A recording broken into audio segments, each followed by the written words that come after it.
Welcome back. We're talking about formal letters, and one kind of formal letter is the letter to the press or the letter to the editor.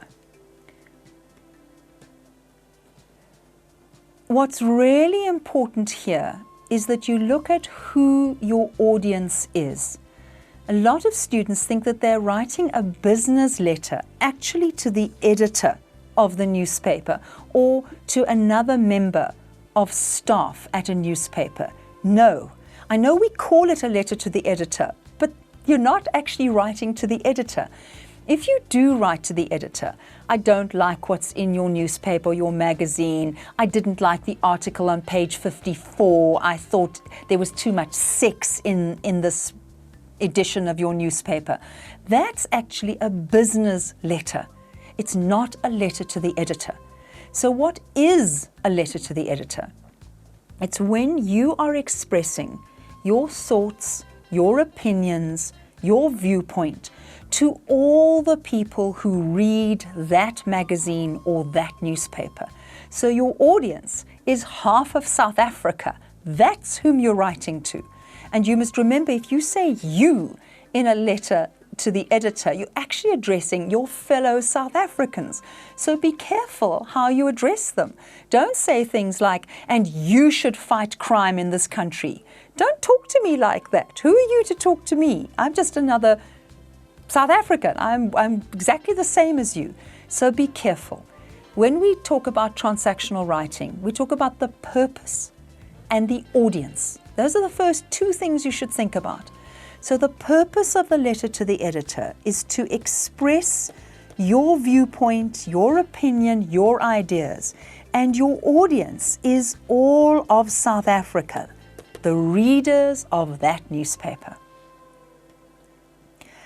So your ideas must be interesting. You cannot bore other people, or they're just going to stop when they see your name on the editor's. Not going to read that letter. Ugh, boring.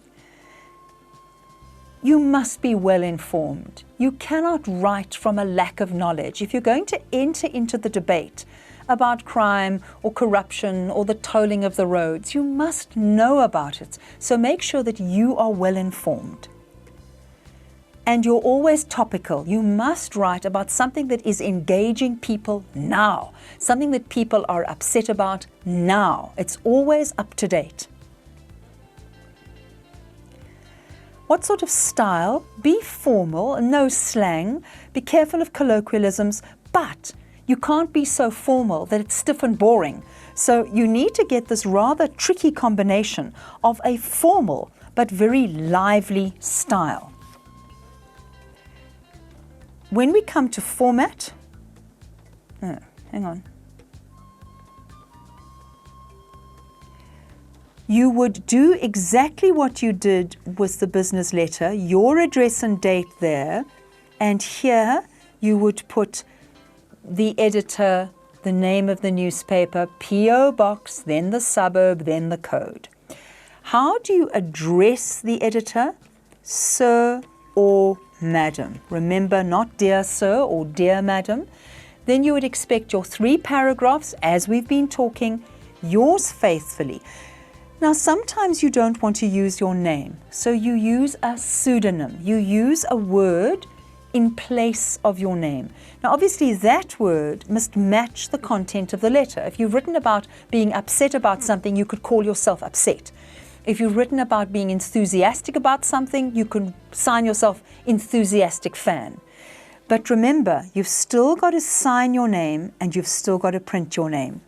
Now, in an exam that is a national exam, you won't write your actual name in an exam, but you will for term work. Please don't ever make up this name. This name must be a real name. You can only make it up when you're writing a national paper. It's a real name and a real signature. If you want to use the pseudonym, it comes first, but then your name must appear.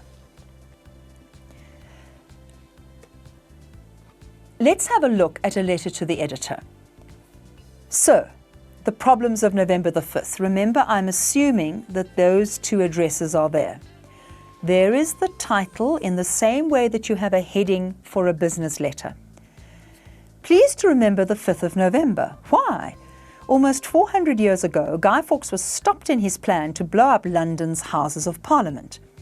To this day, the date is remembered in Britain with people lighting bonfires, burning effigies of Guy Fawkes and setting off fireworks. Effigies are like little straw men. While Britons are free to celebrate this spectacular failure, South Africans should ask themselves what it has to do with them. Indeed, the sound of exploding crackers can have a traumatic, even fatal effect on people's pets, both cats and dogs. How sensible is it for us to celebrate the 5th of November? We should rather send all the money we spend on fireworks, and they are horribly expensive, to the SPCA. Yours faithfully, sign it and print your name. So, let's look at this letter. What is the topic? The 5th of November. Is it topical? Well, presumably around November the 5th it is. And this person is writing about how we, notice not you, but we, South Africans, should stop celebrating this. It has nothing to do with us and just simply upsets our pets and wastes a lot of money. So the person is writing of something of topical interest to the readers of that newspaper. Talks about we, not you. And I can't remember, Chris, what we're on. Was that the last one? Oh, okay, so I've got one more. Okay, so just cut back to this. Okay, so I said we and not you. So the person engages the readers as part of South Africa. More in our next segment.